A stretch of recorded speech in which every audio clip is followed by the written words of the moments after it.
टंचाईची काय परिस्थिती आहे? पाणी टंचाईच्या बाबतीमध्ये यावर्षी सालाबादाप्रमाणे आपण बैठक घेतो तशी बैठक घेण्यात आली. मागच्या वर्षाची स्थिती पाहिली असता मागच्या वर्षी याच दिवसामध्ये 22 टँकर आपले सुरू होते. 100च्या वरती विहीर अधिग्रहित करण्यात आल्या होत्या, पण यावर्षी एकही टँकर आपला अजूनपर्यंत सुरू झालेलं नाही आहे. त्याचबरोबर धरणांची स्थिती पाहिली तर जवळपास 50% आसपास आपला धरणांचा साठा आहे. त्यामुळे येणाऱ्या काळामध्ये बाष्पीभवनाचा धोका पाहिला असता, त्याचबरोबर येणाऱ्या वर्षी कमी पाऊस पडेल असा अंदाज सगळीकडे वर्तवला जात असल्यामुळे ही बैठक घेणं अत्यावश्यक गरजेचं होतं. त्याच्यामुळे लोकांना आपण सूचना दिलेल्या आहेत की पाणी जपून वापरा. त्याचबरोबर इरिगेशनच्या डिपार्टमेंटला पण आपण या ठिकाणी माहिती दिलेली आहे की तुम्ही विनाकारण कुठेही पाणी सोडू नये, कोणाच्याही म्हणण्यावर पाणी सोडू नये. MSCBला हे सांगितलं आहे की जिथे अनधिकृत मोटरी लोकांनी काही शेती करता बसवल्या आहेत त्या आजच्या आज काढण्यात याव्या. प्रांत अधिकाऱ्यांना सुद्धा त्या सूचना देण्यात आलेल्या आहेत. आणि जर पुढे पाणी सोडायचं असेल तर जिल्हाधिकारी महोदयांच्या परवानगीशिवाय तुम्ही कुठलंच काम करू नये अशा सूचना देण्यात आलेल्या आहे. आणि मला तरी असं वाटतं की याच्यामध्ये बरेच नगरपालिकेचे विषय आहे. काही ठिकाणी पाणी टंचाई पुढच्या काळामध्ये भासेल असं चित्र आहे, पण अजून टँकर लागण्याची स्थिती नाही. पण जो साठा आपल्याकडे आहे तो साठा पुढच्या वर्षापर्यंत जवळपास सप्टेंबरपर्यंत पुरावा याच्याकरता आपण हे नियोजन केलेलं आहे. पाणी कपातीचं काही नियोजन आहे का? पाणी कपातीचं नियोजन आहे? काय आव्हान पाण्याच्या विषयी नागरिकांना काय आव्हान? पाणी जपून वापरा.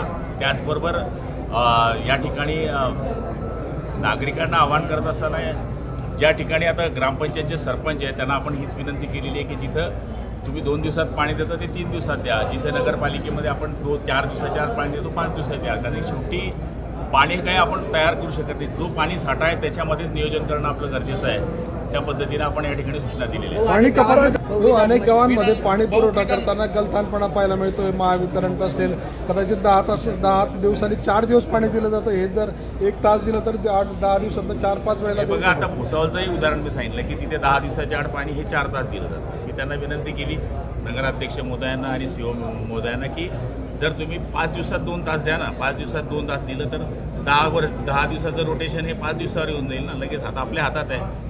आणि ज्या ठिकाणी MSCBचं करंट चालू असलं तर मोटर बसवल्याशिवाय पाणी घेत नाही त्या ठिकाणी MSCBने त्यांना मदत करावी.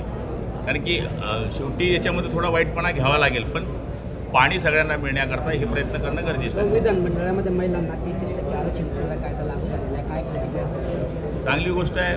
महिलांच्या माध्यमातून आपण पाहिलं की आपल्या महिला सगळ्या बाबतीमध्ये सक्षम आहे. देशामध्ये सगळ्या क्षेत्रामध्ये पाहिलं तर महिलांचा उच्चांक आहे. त्यामुळे आता येणाऱ्या राजकारणामध्ये महिला मैदानात उतरतील आणि पुरुषांबरोबर ते काम करतील. हे आपल्या राज्याने बऱ्याच ठिकाणी सिद्ध केलं आहे. राष्ट्रपती पदावर आपण पाहिलं तर आज 2 महिला राष्ट्रपती आपल्याला या ठिकाणी झाल्या आहेत. त्यामुळे आमदार खासदार होणं त्यांच्याकरता ह्या निवडणुकीमध्ये एक प्रकारचा सुवर्ण संधी आहे या देशाच्या विकासाकरता.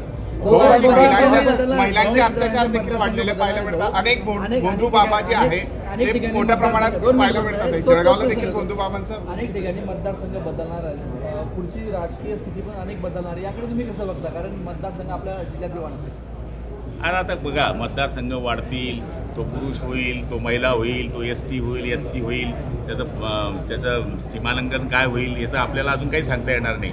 पण आता आम्ही विचार केला तर मी एरंडोलमध्ये पुरे आमदार होतो. जळगाव ग्रामीणमधून झालो. जळगाव तालुका मला नव्हता.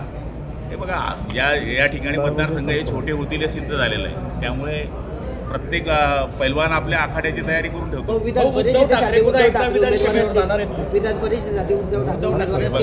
त्यांचा पक्षाचा विषय त्यात आपलं बोलणं उचित नाही. उद्धव ठाकरे एकनाथ शिंदे एकमेकांची भांडतात, मात्र दिल्लीमध्ये जाऊन एकाच ताटात जेवतात आणि एक जण बियर. हे बघा राजकारण वेगळं आहे. एकाकडे जाणं जेवण करणं ही संस्कृती आहे.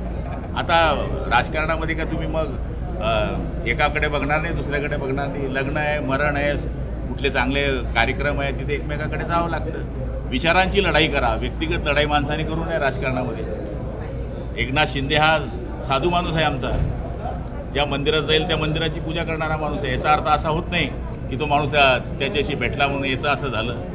ह्या गोष्टी चुकीच्या आहे. आपल्या देशामध्ये आपण बघतो की आदरणीय पंतप्रधान कोणतेही असतील त्याच्या पूर्वीच्याही आताची अपोजिशनचाही जरी माणूस समोर आला त्याच्याशी बोलणे, त्याच्या लग्नामध्ये जाणे, त्यांनी कुठलं निमंत्रण दिलं असेल तर तिथे जाणं ही आपली संस्कृती आहे.